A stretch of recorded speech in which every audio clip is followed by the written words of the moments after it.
సునాదస్వరము మార్చి 17. ఆకాశ మండలము గుండా వెళ్ళిన దేవుని కుమారుడైన యేసు అను గొప్ప ప్రధాన యాజకుడు మనకు ఉన్నాడు గనక మనం ఒప్పుకున్న దాన్ని గట్టిగా చేపట్టుదము. హెబ్రీలకు రాసిన పత్రిక 4వ అధ్యాయము 14వ వచనం. మరి యేసుక్రీస్తు అను గొప్ప ప్రధాన యాజకుని గురించి దేవుడు ఈ రోజున వాగ్దానం చేస్తున్నాడు. మరి పాత నిబంధన గ్రంథంలో మనం చదివినప్పుడు యాజకులు వెళ్ళి ప్రజలందరి పక్షంగా దేవుని సన్నిధిలో విజ్ఞాపన చేసేవారు.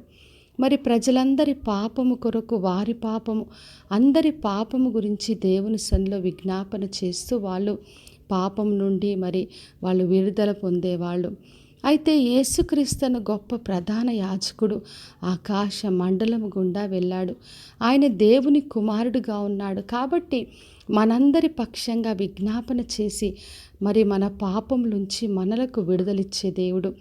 అందుకే ఇంత గొప్ప ప్రధాన యాజకుడు మనకున్నాడు గనక మనము ధైర్యముతో విశ్వాసంతో ఒప్పుకున్న దాన్ని గట్టిగా పట్టుకోవాలని ప్రభు కోరుతున్నాడు.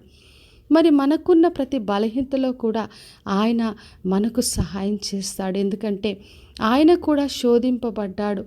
ఆయనకు అన్ని అనుభవాలు తెలుసు. మనుషులుగా మనకున్న ప్రతి శ్రమలు, మనకొచ్చే శోధనలు అన్నీ ఆయనకు తెలుసు. కాబట్టి మనము ప్రతి పరిస్థితిలో ఆయన సహాయాన్ని కోరినప్పుడు ఆయన మనకు సహాయం చేస్తాడు. మరి ఆయన ఎటువంటి శోధనలో పడినప్పటికీ కూడా పాపం లేని వ్యక్తి కనుక మనకు ఆయన మన పాపం నుండి విడుదలను కలగజేస్తాడు. కాబట్టి మనము ఎటువంటి సమయమైనా ఎటువంటి పరిస్థితి అయినా మరి ఆ సమయోచితమైన సహాయం కొరకు ఆయన కృపను పొందుకోవాలి. ఆయన కృపాసనం దగ్గరికి వెళ్ళాలి. ఆయన మనకు సహాయం చేసే దేవుడు. కాబట్టి నా ప్రియ సహోదరి సహోదర, యేసుక్రీస్తు గొప్ప ప్రధాన యాజకుడు మనకున్నాడు.